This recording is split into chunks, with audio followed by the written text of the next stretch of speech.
Hello students, આજે આપણે chapter 9 database management સિસ્ટમનો પરિચય એના વિશે માહિતી મેળવીશું.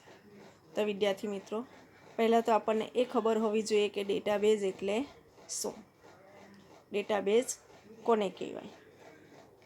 તો આપણા કોઈ પણ ફિલ્ડના ડેટા આપણી પાસે હોય. આપણે એક એક્ઝામ્પલ જોઈએ. દાખલા તરીકે આપણું હાજરીપત્રક છે. તો હાજરીપત્રકની અંદર તમારી સંપૂર્ણ વિગત સ્ટોર કરેલી છે. તો હા, હાજરીપત્રકમાં આપણી સંપૂર્ણ વિગત આપણી મળી શકે છે. તો હાજરીપત્રકમાં બધી જ વિગતો હોઈ શકે છે. તો એમ કહી શકાય કે ક્લાસમાં જેટલા સ્ટુડન્ટ્સ છે એ બધાનો રેકોર્ડ એ ડેટાબેઝ છે, પરંતુ એ હાર્ડ કોપીમાં છે. શેમાં છે? આપણે હાર્ડ કોપીમાં લખેલું છે, ડિટેલમાં હોય છે, જેની જરૂર આપણે પેપર વર્ક માટે કરીએ છીએ. પરંતુ આ જ બધા ડેટા સોફ્ટ કોપીમાં સ્ટોર થાય છે. એટલે કે આપણે જે કંઈ કોમ્પ્યુટરની અંદર સ્ટોર કરીએ છીએ તે કોમ્પ્યુટરાઇઝ સ્ટોર કરીશું, એટલે કે સોફ્ટ કોપીમાં. તો આ બધા જ ડેટાને ડિજિટલ રીતે કઈ રીતે રેડી કરી શકાય એ જ આ ચેપ્ટરની અંદર આપ્યું છે, એ જ આપણે જોવાનું છે. તો ચાલો મિત્રો, આપણે શરૂ કરીએ. પહેલાં તો આપણે જોઈએ ઇન્ફોર્મેશન સિસ્ટમ. ઇન્ફોર્મેશન એટલે શું? તો આજકાલ તમારી એટેન્ડન્સ પણ ઇલેક્ટ્રોનિક સ્વરૂપે પૂરાતી હોય છે. તો ઇલેક્ટ્રોનિક સ્વરૂપ કોને કહેવાશે? તો અહીંયા આપેલું છે. ડિજિટલ ટેકનોલોજીના આગમન અને ફેલાવા સાથે વર્તમાન સ્થિતિમાં લગભગ તમામ માહિતીઓનો સંગ્રહ, અત્યારે હાલની અંદર આપણે તમામ માહિતીનો સંગ્રહ આપણે શેમાં કરીએ છીએ? ઇલેક્ટ્રોનિક સ્વરૂપે, ઓનલાઈન. બરાબર છે. તો હાલમાં તમને ખબર જ હશે કે તમારી એટેન્ડન્સ પણ ઇલેક્ટ્રોનિક સ્વરૂપે જ થાય છે. તો બધી વિગતોને મેનેજ કરવાનું છે, અને બધી વિગતોને આપણે શું કરવાનું છે? મેનેજ, એટલે કે વ્યવસ્થિત આયોજન કરવાનું છે. અને આ બધું કઈ રીતે મેનેજ થાય એ આપણે આ ચેપ્ટરની અંદર ભણવાનું છે. નાની અને મધ્યમ સંસ્થાઓના રોજિંદા વ્યવહારોને ઇન્ફોર્મેશન સિસ્ટમ તરીકે ઓળખાતી સિસ્ટમમાં સંગ્રહ કરવામાં આવે છે. નાની અને મધ્યમ સંસ્થાઓ રોજિંદા વ્યવહારોને ઇન્ફોર્મેશન, પહેલાં તો ઇન્ફોર્મેશન શું એ આપણને ખબર હોવી જોઈએ. તો એ જ વસ્તુ આપણે આ ચેપ્ટરની અંદર જોવાનું છે. કોઈ પણ શક્ય શ્રેષ્ઠ નિર્ણય લેવા માટે દરેક વ્યક્તિને સમયસર સાચી, નિશ્ચિત અને સંબંધિત માહિતીની જરૂર પડે. હવે કોઈ પણ વસ્તુ, દાખલા તરીકે તમારે એક્ઝામ આપવાની છે, તો એક્ઝામ આપવા માટે પણ આપણે નિર્ણય લેવો પડે, સમયસર આપણને સાચી વિગત મળવી પડે, નિશ્ચિત અને સંબંધિત માહિતી આપણને જરૂર પડે છે, જે ઇન્ફોર્મેશન સિસ્ટમના ઉપયોગ દ્વારા મેળવી શકાય. હવે કોઈ ચેપ્ટર વિશે તમારે માહિતી મેળવવી હોય તો એ વસ્તુ શું છે કે એ બધી આપણને ઇન્ફોર્મેશન દ્વારા આપણને એ માહિતી આપણે મેળવી શકીએ છીએ. તો આપણું એક એક્ઝામ્પલ જોઈએ આપણે. તો આપણું હાજરીપત્રક હોય છે, તેની અંદર દરેક સ્ટુડન્ટની બધી જ વિગતો હોય છે. તો ભવિષ્યમાં પણ આપણને એવી વિગતની જરૂર પડે જે સ્ટુડન્ટ ઓપનમાં આવે છે, કોઈ સ્ટુડન્ટ ઓબીસીમાં આવતા હોય, તો તેવા સ્ટુડન્ટનું લિસ્ટ જોઈએ છે. તો એને જ કહેવાય છે ઇન્ફોર્મેશન. એને શું કહેવાશે? ઇન્ફોર્મેશન. કેમ કે આપણે ભવિષ્યમાં પણ એ માહિતી વિશે, ડેટા વિશે માહિતી મેળવી શકીએ, અને ડેટા પણ મેળવી શકાય છે. તો હવે એ તો ખબર પડી જ ગઈ હશે કે ઇન્ફોર્મેશન એટલે શું. તો વ્યવસ્થિત રીતે સાચવવામાં આવેલા ડેટામાંથી આપણને જરૂરી વિગતો જોઈએ, તેને શું કહેવાશે? ને એ વિગતો આપણે મેળવી શકીએ, તે ઇન્ફોર્મેશન દ્વારા ઓળખાશે. તો આપણે ફ્યુચરમાં પણ એ વસ્તુને મેળવી શકીએ છીએ. ઇન્ફોર્મેશન એ આઉટપુટ છે જે કાચા રો ડેટા પર પ્રક્રિયા કરીને મેળવવામાં આવે છે. હવે આપણો ડેટા કયો છે કે આપણું હાજરીપત્રક. હાજરીપત્રકની અંદરથી કોઈ આપણને નામ જોઈએ છે, અથવા તો ઓબીસીના નામ જોઈએ છે. ઓબીસીમાં જેટલા સ્ટુડન્ટ આવતા હશે એટલા સ્ટુડન્ટની વિગત જોઈએ છે, તો એ પણ આપણે રજિસ્ટર દ્વારા મેળવી શકીએ છીએ. તો એ આપણને શું મળેલી ગણાશે? ઇન્ફોર્મેશન. એ આઉટપુટ જ ગણાશે, કેમ કે આપણે એ વસ્તુને મેળવીએ છીએ શેના દ્વારા? ડેટા ઉપર પ્રક્રિયા કરીને. એટલે કે હાજરી પત્રકમાંથી આપણે જોઈએ છીએ કે આપણને ઓબીસીની અંદર કેટલા વિદ્યાર્થીઓ આવે છે તેની વિગત પણ આપણે મેળવી શકીએ છીએ. હવે છે ડેટા અને ઇન્ફોર્મેશન. તો વિદ્યાર્થી મિત્રો, તમને લાગતું હશે કે ડેટા અને ઇન્ફોર્મેશન એ વસ્તુ સેમ છે, પણ એ વસ્તુ સેમ નથી. તો ડેટા અને ઇન્ફોર્મેશન આ વસ્તુ માટે આપણે ક્લિયર કરીએ તો તમે કહેશો કે ડેટા અને ઇન્ફોર્મેશન સેમ જ વસ્તુ છે, પરંતુ હકીકતમાં આવું નથી. ડેટા અને ઇન્ફોર્મેશન એ બંને અલગ અલગ વસ્તુ છે. તો દરેક પ્રકારની હકીકત, આંકડાઓ, વ્યક્તિઓ વિશેની વિગત, જગ્યાઓ, વસ્તુઓ અથવા તો કોઈ પ્રસંગ, તેને શું કહેવાશે? ડેટા. શું છે? દરેક પ્રકારની હકીકત, પછી કોઈક આંકડાઓ હોય, વ્યક્તિ વિશેની વિગત હોય, કોઈક જગ્યા હોય, સ્થળ હોય, કોઈક એવી વસ્તુ હોય અને કોઈક પ્રસંગ હોય. તો કોઈ પણ વસ્તુ મેળવવાની છે તેને શું કહેવાશે? ડેટા. આ બધા પ્રકારને શું કહેવામાં આવે છે? ડેટા. તો સિમ્પલી છે કે આપણે એ એક્ઝામ્પલ જોયું છે હાજરીપત્રકનું. તો હાજરીપત્રક એ ડેટા કહેવાશે. તો તેમાં જુદા જુદા સ્વરૂપમાં ડેટા સ્ટોર થયેલા છે. સ્ટુડન્ટનું નામ અલગ છે, સ્ટુડન્ટની બર્થ ડેટ અલગ છે, એની કાસ્ટ અલગ છે. તો એ બધું કોના દ્વારા સંગ્રહ કરેલું છે? આપણે ડેટા દ્વારા. ડેટા જુદા જુદા કોઈ પણ સ્વરૂપમાં હોઈ શકે છે. દાખલા તરીકે મૌખિક પણ હોઈ શકે છે, તમે બોલીને પણ ડેટા એડ કરી શકો છો, લખીને પણ કરી શકો છો, કોમ્પ્યુટરીકરણ કરેલા પણ હોય છે, એટલે કે કોમ્પ્યુટર દ્વારા પણ કરી શકો છો અને કોમ્પ્યુટર વગર પણ કરી શકો છો, લખીને પણ. તો ડેટા ઇન્ફોર્મેશન એ વસ્તુ સેમ નથી, એ વસ્તુ આપણને ખબર પડી ગઈ. ડેટા એટલે શું? કોઈ પણ વસ્તુ સાચવીને રાખવી. ઇન્ફોર્મેશન એટલે ડેટા ઉપર પ્રક્રિયા કરીને મેળવેલું પરિણામ. હવે દાખલા તરીકે આપણી પાસે હાજરીપત્રક છે. હાજરીપત્રકની અંદર ઓલ સ્ટુડન્ટની સંપૂર્ણ વિગત અંદર આપણે સ્ટોર કરેલી છે. તો સ્ટોર કરેલી છે તો તમને જોઈએ છે કે મારે એસસીમાં આવતા સ્ટુડન્ટનું લિસ્ટ જોઈએ છે. તો એ ડેટાની ઉપર તમારે પ્રક્રિયા કરવી પડે. રજિસ્ટરની અંદર બધા સ્ટુડન્ટ પર પ્રક્રિયા કરવી પડે અને તેમાંથી જે કંઈ પરિણામ મળે તેને શું કહેવાશે? ઇન્ફોર્મેશન. એટલે કે આપણને એસસી એસટીની જેટલી સંખ્યા મળી જાય એ મળેલી વસ્તુ શું કહેવાશે? ઇન્ફોર્મેશન. ડેટા એટલે રજિસ્ટરમાંથી આપણે હાજરીપત્રકમાંથી માહિતીને શોધવી, સ્ટોર કરેલી છે માહિતી. ડેટા એટલે કે સ્ટોર કરેલી વસ્તુ છે. તો સ્ટોર કરેલી માહિતીમાંથી આપણે વસ્તુને શોધવી, એને શું કહેવાશે?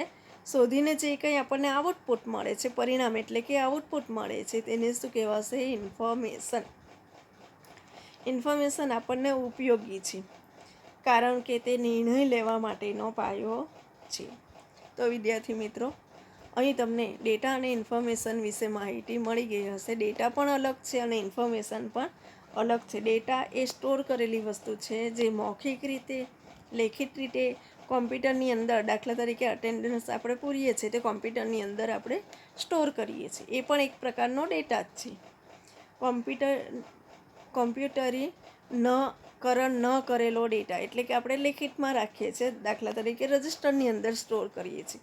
એ રજિસ્ટરની અંદર તમે સ્ટોર કરેલી માહિતી તમારે ભવિષ્યમાં પણ મેળવવી હોય તો તમે આસાનીથી મેળવી શકો છો. ને એ જે મેળવેલી વસ્તુ છે તેને જ શું કહી શકશો? આપણે ઇન્ફોર્મેશન. આગળ જોઈએ મિત્રો. હવે છે ડેટાબેઝ અને ડેટા મોડેલ. ડેટાબેઝ કોને કહેવાય અને ડેટા મોડેલ કોને કહેવાય એના વિશે જોઈએ. તો ડેટાબેઝ એ એકબીજા સાથે સંબંધિત, સુવ્યવસ્થિત રીતે સંગ્રહિત ડેટા આઇટમનો જથ્થો. ડેટાબેઝ એટલે શું? તો તમે વ્યવસ્થિત રીતે ડેટાનો સંગ્રહ કરેલો છે. હવે રજિસ્ટર આપેલું છે તો રજિસ્ટરની અંદર નામનું જે કંઈ ખાનું હશે તેની અંદર તમારે નામની જ વિગતો ભરવાની છે. એ વ્યવસ્થિત વસ્તુ થઈ જશે. બરાબર છે. દાખલા તરીકે તમારું સ્કૂલ બેગ છે, તો સ્કૂલ બેગની અંદર તમે બધી વસ્તુને ઢગલો કરીને મૂકવાના નથી. બધી વસ્તુ કેવી રીતે મૂકો છો? અલગ અલગ રીતે. દાખલા તરીકે તમારું બધું જે મટીરિયલ છે તે અલગ ચેનવાળા ખાનામાં મૂકો છો. તમારી જે ટેક્સ્ટ બુક હશે તે અલગ મૂકશો, તમારી જે નોટબુક્સ હશે તેને તમે અલગ મૂકશો. બરાબર છે. એ વસ્તુ કેવી રીતે મૂકેલી છે? તમારે સુવ્યવસ્થિત રીતે અને સંગ્રહ કરેલી છે. બરાબર છે ને, સ્ટોર કરેલી છે, એટલે કે સેવ કરેલું છે. તે આઇટમનો જથ્થો હોય તેને શું કહેવાશે? ડેટાબેઝ. તો આપણે ડેટાબેઝ બનાવતા પણ શીખવાનું છે. તો તેને શું કહેવાશે? ડેટાબેઝ. ડેટાબેઝ કોને કહેવાય? સુવ્યવસ્થિત અને સંગ્રહ કરેલી આઇટમનો જથ્થો. તેને જ આપણે ડેટાબેઝ તરીકે યાદ કહેવામાં આવે છે. તો આ બે વસ્તુ તમારે ખાસ યાદ રાખવાની છે. આપણા જે ડેટા ઉપયોગી હોય તેને આપણે સંગ્રહ કરીએ છીએ. આપણને એવું ખબર છે કે આ વસ્તુ આપણને ભવિષ્યમાં જરૂર છે, તો એ વસ્તુને આપણે શું કરી દઈએ છીએ? સ્ટોર કરી દઈએ છીએ, જેથી જે તેને સંબંધિત અને સુવ્યવસ્થિત રીતે સંગ્રહવા જોઈએ. તો એ વસ્તુ આપણને જ્યારે શોધીએ છીએ ત્યારે આપણને સરળતાથી મળી જાય એ રીતે આપણે એ વસ્તુને સ્ટોર કરવી જોઈએ. પછી તમે અટેન્ડન્સ પૂરો, એની અંદર અટેન્ડન્સ જ આવવી જોઈએ દરેક સ્ટુડન્ટની. બરાબર છે. તમારી બર્થ ડેટ લખેલી હોય તો બર્થ ડેટની અંદર તમારે જોઈન્ટ ડેટની લખાઈ જાય એનું ખાસ ધ્યાન રાખવાનું. બરાબર છે. જ્યારે આપણે ઇન્ફોર્મેશન મેળવવી હોય ત્યારે તમે એને સરળતાથી મેળવી શકો. ક્યારે? તમે ડેટાને સુવ્યવસ્થિત રીતે સંગ્રહ કરેલા હશે તો. ડેટાબેઝને ચોક્કસ નિયમો અનુસાર, હવે ડેટા મોડેલ કોને કહેવાય તે વિશે જોઈએ. તો ડેટાબેઝને ચોક્કસ નિયમો અનુસાર તૈયાર કરવામાં આવે છે. તે ડેટાબેઝનો અંતર્ગત માળખું છે તેને શું કહેવાશે? Data model. હવે ડેટાબેઝ આપણે અહીંયા તમને ખબર પડી ગઈ કે ડેટાબેઝ કોને કહેવાય. તો સુવ્યવસ્થિત રીતે જે વસ્તુનો સંગ્રહ કરીએ છીએ તેને શું કહેવાશે? ડેટાબેઝ. તો ડેટાબેઝને ચોક્કસ નિયમો અનુસાર તૈયાર કરવામાં આવે. ડેટાબેઝ પણ આપણે તૈયાર કરીએ છીએ એટલે કે વસ્તુનો સંગ્રહ કરીએ છીએ, તે પણ કોને આધીન કરવાનો છે? નિયમોને આધીન. તેનું માળખું, નિયમોના આધીન જે આપણે માળખું રજૂ કરીએ છીએ એટલે કે બનાવીએ છીએ તેને શું કહેવાશે? Data model. ડેટા મોડેલને એ ડેટાનો સંગ્રહ અને પુનઃપ્રાપ્તિની એક રીત દર્શાવે છે. હવે ડેટા મોડેલનો ઉપયોગ પણ શેના માટે થાય છે? ડેટાનો સંગ્રહ કરવા માટે. બરાબર છે. તો ડેટાનો સંગ્રહ પણ આપણે સુવ્યવસ્થિત રીતે કરવાનો છે. અને પુનઃપ્રાપ્તિ એટલે શું? કે ભવિષ્યમાં, ફ્યુચરમાં પણ તમને એ ડેટાની જરૂર પડે તો તમે જે સુવ્યવસ્થિત રીતે સંગ્રહ કરેલું હશે તો તમે સરળતાથી ફરીથી એ ડેટાને મેળવી શકો. તો તેના માટે તમારે બે વસ્તુ યાદ રાખવાની છે: સુવ્યવસ્થિત અને ડેટાને સ્ટોર કરવાનો છે. હવે ડેટા મોડેલના કેટલાક પ્રકાર છે. પહેલું છે હિરાર્ચિકલ ડેટા મોડેલ. બીજું છે નેટવર્ક ડેટા મોડેલ. ત્રીજું છે રિલેશનલ ડેટા મોડેલ. જેવા વિવિધ પ્રકારના ડેટા મોડેલ આપેલા છે. પરીક્ષામાં સવાલ પૂછાય કે ડેટા મોડેલ કયા કયા છે, તો તમારે આ વસ્તુ યાદ રાખવાની રહેશે. આપણે જે આ સિલેબસની અંદર જોવાના છે તે આપણું છે રિલેશનલ ડેટા મોડેલ. બરાબર છે. આ બે વસ્તુ તમારી એક્ઝામમાં પૂછાય તો તેના માટે તમારે યાદ રાખવાનું રહેશે અને આપણી બુક્સમાં આપેલું છે માટે યાદ રાખવાનું છે. તો ડેટાના પ્રકાર, મોડેલના પ્રકાર કેટલા છે? 3. બરાબર છે. પણ આપણે જે કંઈ આપણા અભ્યાસક્રમની અંદર ભણવાના છે તે કયું ડેટા મોડેલ છે? Relational data model. હવે છે આપણા ચેપ્ટરનું નામ ડેટાબેઝ મેનેજમેન્ટ સિસ્ટમ. ડેટાબેઝ વિશે તો આપણે માહિતી મેળવી લીધી છે. હવે બાકી છે મેનેજમેન્ટ સિસ્ટમ. મેનેજમેન્ટ સિસ્ટમ કોને કહેવાશે? તો મેનેજમેન્ટ શબ્દ આવશે એટલે આપણને આઈડિયા આવી જશે કે જે વસ્તુનું મેનેજ કરશે. કેવી રીતે? બધી વ્યવસ્થિત રીતે મેનેજ કરશે તેને શું કહેવાશે? મેનેજમેન્ટ. કોમ્પ્યુટરીકરણ કરેલા ડેટાબેઝ સાથે કામ કરવા સૌપ્રથમ ડેટાબેઝને વ્યાખ્યાયિત કરવો પડે છે. ડેટાબેઝને વ્યાખ્યાયિત કરવો પડે. ડેટાબેઝ કોને કહેવાય એ આપણે આગળ જોયું કે એકબીજા સાથે આપણે જે વસ્તુને વ્યવસ્થિત રીતે સંગ્રહ કરેલી હોય તેને શું કહેવાશે? ડેટાબેઝ. તો ડેટાબેઝ વ્યાખ્યાયિત કરવા માટે શું કરવાનું છે? આપણે જે કંઈ આગળ વસ્તુનો સંગ્રહ કરેલો છે વ્યવસ્થિત રીતે. તો સૌપ્રથમ તો ડેટાબેઝ સાથે આપણે કામ કરવું પડશે, એ વસ્તુને નિહાળવી પડશે. ત્યારબાદ ડેટાબેઝની રચના કરવી પડશે. આપણે કયા પ્રકારે ડેટાબેઝનો ઉપયોગ કરવાના છે તો તેની રચના કરવી પડશે. અને આજ સુધીની માહિતી તૈયાર રાખવા નીચે જણાવેલી પ્રક્રિયાઓ કરવી પડે. હવે આ બધી વિગતોનો સંગ્રહ કરવા માટે, માહિતીને રેડી કરવા માટે આપણે નીચે જણાવેલી વિગતો અનુસાર અનુસરવું પડશે. તો પહેલું છે, જ્યારે કોઈ વ્યવહાર થાય ત્યારે ડેટાબેઝમાં તે ઉમેરી શકાય, સુધારો કરી શકાય, એની અંદર એડિટિંગ કરી શકાય, અને બિનજરૂરી વિગતો હોય તો તેને આપણે ડિલીટ પણ કરી શકીએ. જ્યારે કોઈ પણ વ્યવહાર થાય એટલે કે કોઈક ઇન્ફોર્મેશન મેળવવી હોય આમ, અને આપણી જરૂરિયાત મુજબ આપણને જે રીતની ઇન્ફોર્મેશનની જરૂરિયાત છે એ મુજબ ડેટાબેઝમાં તમે વસ્તુને ઉમેરી પણ શકો, એની અંદર વધારાની વિગતો હોય તો બહાર કાઢી શકો, અથવા તો ઉમેરો કરવો હોય તો ઉમેરી કરી શકો, એડિટિંગ કરી શકો, બરાબર છે, સુધારો કરી શકો, બિનજરૂરી વિગતો હોય તો તેને આપણે ડિલીટ કરી શકીએ. આ બધી વસ્તુ આપણે ડેટાબેઝની અંદર કરી શકાય છે. યોગ્ય રીતે ડેટાબેઝનું આયોજન કરવું. હવે કયા પ્રકારની વસ્તુ આપણે અંદર સ્ટોર કરવાની છે તો એનું આયોજન યોગ્ય રીતે થયેલું હોવું જોઈએ. જરૂરિયાત પ્રમાણે ડેટાની પુનઃપ્રાપ્તિ. હવે ફ્યુચરમાં પણ તમને કોઈ ડેટાની જરૂર છે તો તેની ફરીથી એ ડેટા તમે સહેલાઈથી મેળવી શકો એ રીતનું તમારે આયોજન કરવું પડે. ડેટાની સુરક્ષા. આપણો જે કંઈ ડેટા છે એ લીક ન થઈ જાય કે ચોરી ન થઈ જાય એની સુરક્ષા પણ તમારે રાખવી પડે. બેકઅપની જાળવણી. થોડો ટાઈમ થાય તો ડેટાને તમારે બેકઅપ લેવાની જરૂર પડે છે, એટલે કે આપણો ડેટા કેવો રહે છે, સેફ રહે છે. એક જ સમયે અનેક વપરાશકર્તાને ડેટાબેઝ વાપરવાની મંજૂરી આપવી. હવે સમય એક જ હોય અને અનેક વપરાશકર્તા હોય તો તેને આપણો ડેટા પ્રકારની જરૂર છે તો તેને આપણે ડેટાબેઝ વાપરવાની મંજૂરી આપવી પડે. બહુવિધ ભાષાઓ. અલગ અલગ ભાષાઓ દ્વારા પણ ડેટાને સંગ્રહ કરવાની મંજૂરી આપવી. અલગ અલગ ભાષાની અંદર પણ ડેટાનો સંગ્રહ કરી શકાય એ પ્રમાણેની પણ મંજૂરી હોવી જોઈએ. બહુવિધ સ્થળોએથી ડેટાઓનો સંગ્રહ કરવાની મંજૂરી. અલગ સ્થળ પર ગયેલા હોય કે અલગ સ્થળેથી પણ આપણા ડેટાને સંગ્રહ કરવાની મંજૂરી હોવી જોઈએ.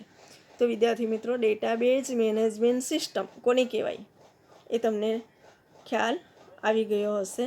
આગળ જોઈએ હજી ડિટેલમાં. ડેટાબેઝના નિયંત્રણ સંબંધિત બધી ક્રિયાઓને ડેટાબેઝ મેનેજમેન્ટ સિસ્ટમ કહેવામાં આવે છે. હવે મેનેજમેન્ટ એટલે શું? તો મેનેજમેન્ટ તો તમને ખબર હશે જ કે કોઈ વસ્તુને વ્યવસ્થિત રીતે સાચવવાનું હોય એને જ આપણે મેનેજમેન્ટ સિસ્ટમ કહી શકાય. કોઈ વસ્તુ હોય તો તેને વ્યવસ્થિત રીતે બનાવી શકાય અથવા તો એ વસ્તુને વ્યવસ્થિત રીતે સાચવી શકાય તો તેને જ આપણે મેનેજમેન્ટ સિસ્ટમ તરીકે ઓળખીશું. ડેટાબેઝના નિયંત્રણ સંબંધિત બધી ક્રિયાઓને ડેટાબેઝ મેનેજમેન્ટ સિસ્ટમ કહેવામાં આવે છે. તો ડેટાબેઝના ની બધી ક્રિયા છે તો ડેટાબેઝ જ કેવી રીતે બનાવેલું છે, સુવ્યવસ્થિત રીતે એનો સંગ્રહ કરેલો છે, બરાબર છે, તો તેને મેનેજમેન્ટ સિસ્ટમ ગણાશે. અને તેના માટે વપરાતા સોફ્ટવેરને, હવે ડેટાબેઝ માટે કયું સોફ્ટવેર વપરાય છે તો DBMS, ડેટાબેઝ મેનેજમેન્ટ સિસ્ટમ, DBMSનું ફૂલ ફોર્મ આપેલું છે, તરીકે ઓળખાય છે. ડેટાનો કાર્યક્ષમ સંગ્રહ, એની જાળવણી અને પુનઃપ્રાપ્તિ બનાવેલી સિસ્ટમ કઈ છે? DBMS. DBMS કોના દ્વારા બનાવેલી છે તો કાર્યક્ષમ સંગ્રહ, ડેટાનો સંગ્રહ વ્યવસ્થિત રીતે ડેટાનો સંગ્રહ કરેલો છે, તેની જાળવણી કરેલી છે અને જ્યારે જરૂર હોય ત્યારે આપણે એને પુનઃપ્રાપ્તિ એટલે કે ફરીથી ઉપયોગમાં પણ લઈ શકીએ છીએ. આ બધી સિસ્ટમને જ શું કહેવામાં આવે છે? DBMS system, database management system તરીકે ઓળખવામાં આવે છે. હવે આપણે કયા સોફ્ટવેર દ્વારા ડેટાબેઝનો ઉપયોગ કરી શકાય તો નીચે એના સોફ્ટવેર આપેલા છે. પહેલું છે Oracle, Ingres, DB2, SQL server, MySQL, MS access, base વગેરે DBMSના સોફ્ટવેરના ઉદાહરણ છે. પરીક્ષામાં પૂછાય કે DBMSના સોફ્ટવેરના ઉદાહરણો કયા કયા છે, તો આ બધા તમારે લખવાના રહેશે. આપણે હાલમાં આપણા અભ્યાસક્રમની અંદર શું જોવાનું, કયું સોફ્ટવેર વિશે માહિતી મેળવવાની છે? બેઝ સોફ્ટવેર વિશે. તો વિદ્યાર્થી મિત્રો, હવે નેક્સ્ટ વિડીયોની અંદર ડેટાબેઝ કેવી રીતે બનાવવાનું છે તેના વિશે માહિતી મેળવીશું. ત્યાં સુધી ગુડ બાય.